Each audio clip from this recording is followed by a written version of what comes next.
Food safety and sanitation guidelines. This is what we will be discussing and going over this week.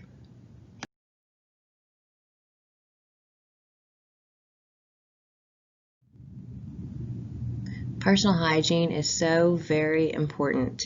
We are going to discuss the importance of personal hygiene and what that includes, from not only the clothes that you wear, but also the proper way to wash your hands.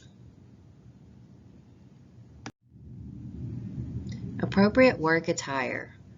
This is going to cover what you wear as far as if an apron, chef jacket, chef pants, hair restraints, the proper shoes, which are usually slip resistant.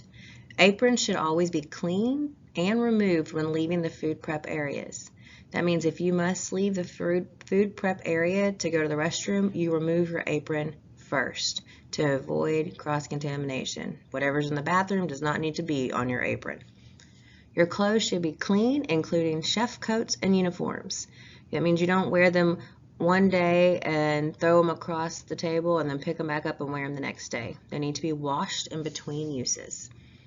Hair restraints you always need to wear a hair covering while prepping food, working in food prep areas, and the dishwashing area. You can use bobby pins, anything else to help hold your hair back.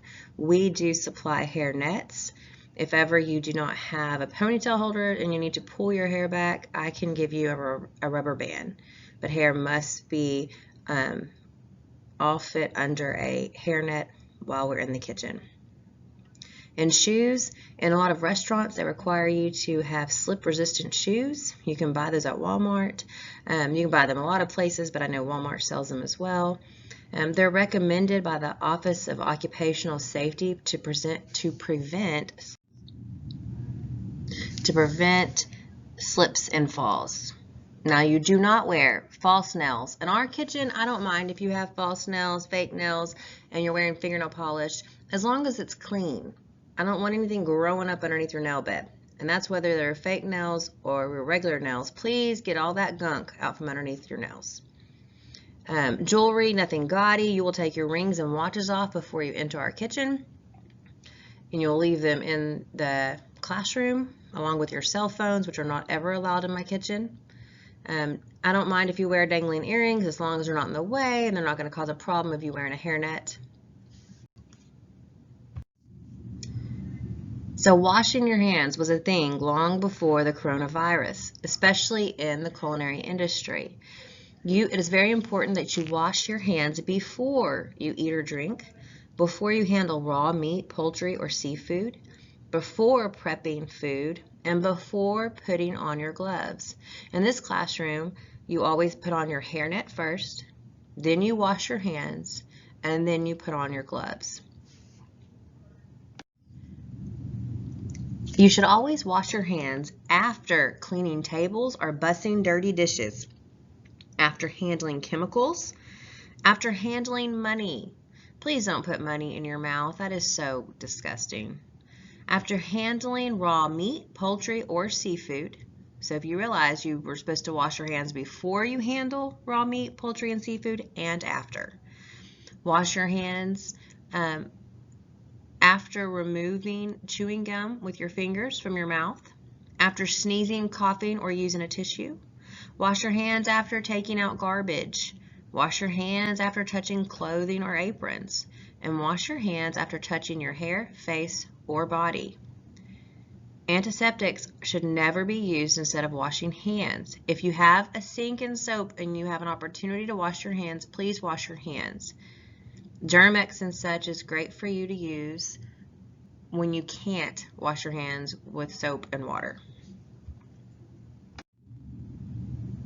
There is a proper way to wash your hands. You need to wet your hands and arms. I would like you to wet your arms for about an inch below the bend in your elbow. You need to use running water as hot as you can comfortably stand. Do not scald yourself. You're going to apply soap. Apply enough soap to build up a good lather on your hands and arms. You're going to scrub your hands and arms vigorously. Scrub them for 10 to 15 seconds. Make sure you clean under those fingernails and between your fingers. Then you will rinse your hands and arms thoroughly. Get all of that soap off. You're using the running water for this. Dry your hands and arms with a paper towel, not a hand towel. And then do not use your apron or any part of your uniform to dry your hands. After you dry your hands with a paper towel, you use that paper towel to turn off the water so you can avoid putting those germs that you once had on your hands back on them. Commercial kitchen safety. Commercial kitchen hazards. You need to always be aware of your surroundings in your kitchen. You need to watch for easy ways to burn or to try to prevent burns and scalds. For instance, are the pots on the stove, are their handles turned correctly? Are they facing in instead of facing out where they can be hit if someone brushes by them? Watch out for things that can cut people. Are the knives stored correctly? And then of course watch for slips and falls, especially by the kitchen sink areas, or if something was to be spilled, you would clean that up immediately. Safety guidelines. Be sure to locate potential dangers.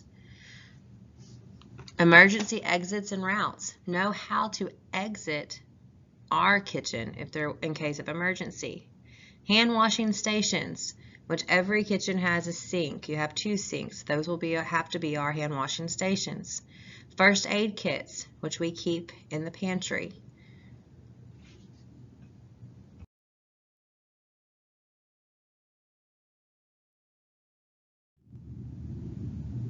How to use a fire extinguisher. In our virtual classroom, if you click on the fire extinguisher, it shows a little short video on exactly how to do this. But it's important that you know the basics. You need to know how the fire extinguishers are classified. Ours is a classified ABC fire extinguisher. Our fire extinguishers here at school also have a tag that hangs on them that shows when their last inspection was. They're supposed to be inspected once a year. You also, in case of a fire, you need to decide if you will evacuate or stay and fight. And you need to know when to evacuate and when to stay and fight. You also need to remember the acronym PASS, which is P for pull the pin, aim at the base of the fire. You're going to aim the hose, the nozzle, at the base of the fire, which means at the bottom part of the fire where it actually is starting. Squeeze the lever and sweep back and forth. Food safety is a big deal. Did you know that if you don't keep foods at proper temperatures, that they could start growing bacteria? Just because food is kept in a refrigerator doesn't necessarily mean it is kept at the proper temperature. It is very important to know the temperature that food is meant to be kept. In commercial kitchens and commercial refrigerators, they will tell you which way to store, which level you're supposed to store what, because the top rack is a certain temperature, the middle rack is a certain temperature, and the bottom rack is a certain temperature. And it's important to store certain things on certain levels. We will learn more about that later on. Foodborne illnesses. Each year, 1 in 6 Americans, which is roughly 48 million people, get sick from foodborne illnesses. 3,000 Americans die yearly from foodborne illnesses. Reducing foodborne illness by just 10% would keep 5 million Americans from getting sick each year.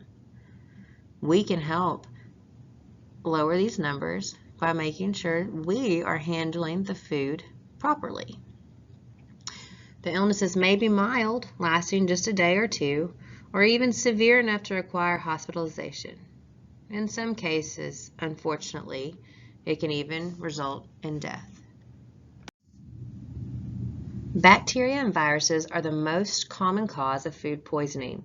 The symptoms of severity of food poisoning vary depending on which bacteria or virus has contaminated the food. Parasites are organisms that derive nourishment and protection from other living organisms known as hosts. In the United States, the most common foodborne parasites are protozoa, roundworms, and tapeworms. Least wanted food pathogens. Here is a list of some of the most common foodborne pathogens. Choose one of these from the list and write 10 sentences about facts that you have found online about this foodborne pathogen. Only choose one of these and write 10 sentences about it. You will write this under your journal entry for least wanted foodborne pathogens. There can be long-term effects with different foodborne illnesses, such as kidney failure, chronic arthritis, brain and nerve damage, and even death. Who's at risk? Pregnant women, older adults, persons with chronic illnesses, and young children. It is very important that you not only clean, but that you sanitize, and that you know the difference between the two. Cleaning removes food and dirt from the surface. Sanitizing reduces pathogens on a surface to safe levels. So in our kitchens here at school, and you should in your kitchen at home as well, you should clean your countertops with soap and water. Then you should rinse them and dry them.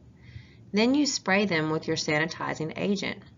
Here, we use a bleach water solution that we spray on our countertops. It is best to let them air dry so it has time to really kill and reduce the number of pathogens.